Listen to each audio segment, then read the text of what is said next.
Natalakay naman sa naging courtesy call ng Defense Minister ng Germany kay Pangulong Ferdinand R. Marcos Jr. ang pagpapaigting ng malalim na ugnayan ng dalawang bansa pagdating sa iba't ibang aspeto, partikular na sa larangan ng depensa. Yan ang ulat ni Alan Francisco.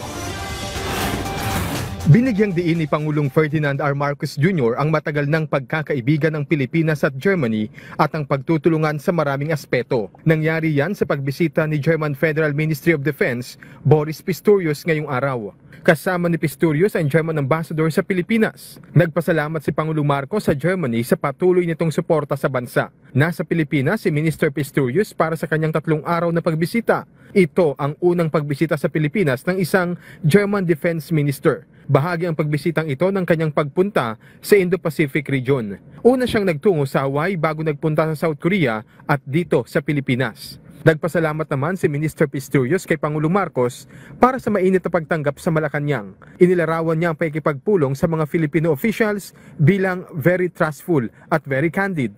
Handaan niyang makipagtulungan ng gobyerno ng Germany sa Pilipinas. Ang diplomatic ties sa pagitan ng Pilipinas at Germany ay naitatag noong October 8, 1954. Pinangunahan din ni Pangulong Marcos ang paggawad ng Presidential Gawad Career Executive Service at ang oath-taking ng mga bagong talagang Career Executive Service Officers o CESO. Sa kanyang talumpati, kinilala ni Pangulong Marcos ang mga napagtagumpayan ng mga career executives. Kasabay nito, ang panawagan ng Pangulo sa kanila na tuloy-tuloy lang sa pagiging partner para sa mas maunlad na bansa. So we continue to strengthen the CES.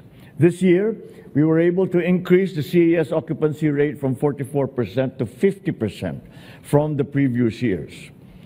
This is part of our target. This is part of our target under the Philippine Development Plan 2023 to 2028.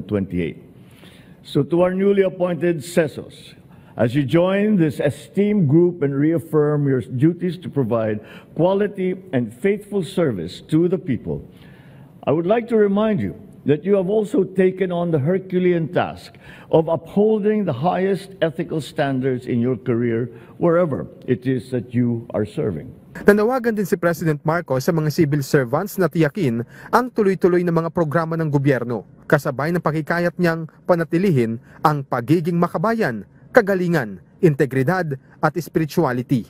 Alan Francisco, para sa Pambansang TV, sa Bagong Pilipinas.